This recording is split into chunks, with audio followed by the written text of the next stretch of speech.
They thought that the Israelites had reinforcements, and when the trumpets were sounded, they thought that they were being attacked from all sides. So they didn't even fight back. Instead, they panicked and ran away. It says that God told Gideon to break the jars and sound the trumpets. This doesn't sound like a battle plan, does it? It sounds crazy, but sometimes God's ways are beyond our understanding. He wants us to obey Him, even when we don't know why. And while you're listening, think about a battle that you're facing right now that seems impossible to win. Okay, let's dive in. Israel was being oppressed by a group called the Midianites. And it was so bad that Israel ended up hiding their food in caves to keep it away from the enemy. It says that the Midianites were like locusts and had a huge army.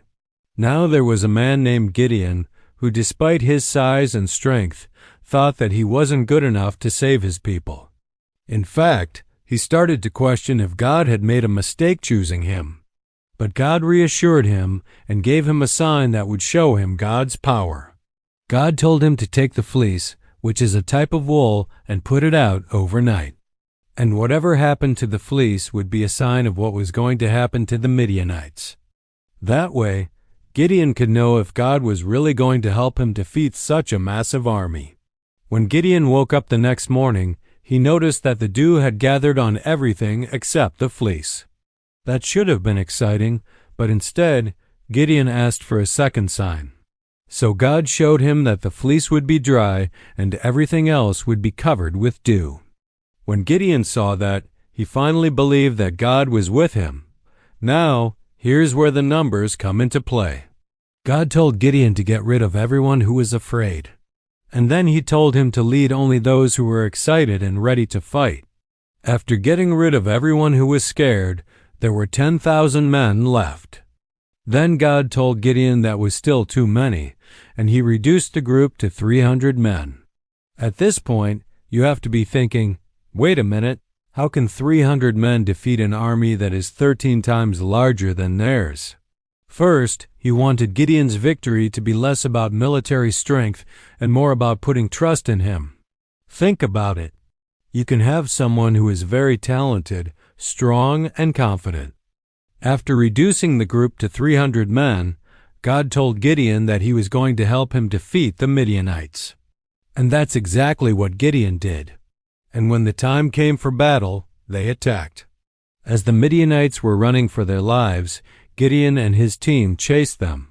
Gideon went from being afraid to believing that God was with him. And that change didn't happen overnight. It was a process. Sometimes in our walk with Christ, our faith is tested. When we're scared, we need to remember that God hasn't promised that we won't face challenges. Now, here's the thing. Sometimes the odds have to be so bad that there is no chance of winning without a miracle. In Gideon's case, the odds were so bad that it was impossible to win. So here's my question for you. Okay, let's circle back to where Gideon had to break the jars and use the trumpets as their weapons. And when we obey God and do what He tells us to do, even when it seems silly, that's when we see God's power. So now you're probably thinking, well, what's the big deal about Gideon having 300 soldiers? At least that's more than 0 soldiers. Gideon went from being afraid and doubting himself to becoming a warrior who trusted God. And that transformation is what makes his story so inspiring. Here's the danger. Sometimes after we experience a miracle, we might get proud and think that we did it all on our own. Think about it. If Gideon had gotten cocky and stopped trusting God after the victory, he wouldn't have been prepared for the next battle. It's easy to forget God's help when things are going well. Another thing I want to mention is that God has a pattern of using small things to do big things. And that's what happened with Gideon and his 300 soldiers. So let me ask you again, what battle are you shrinking back from? Are you ready to step out and trust God like Gideon did? And He is more than enough. Thank you for watching.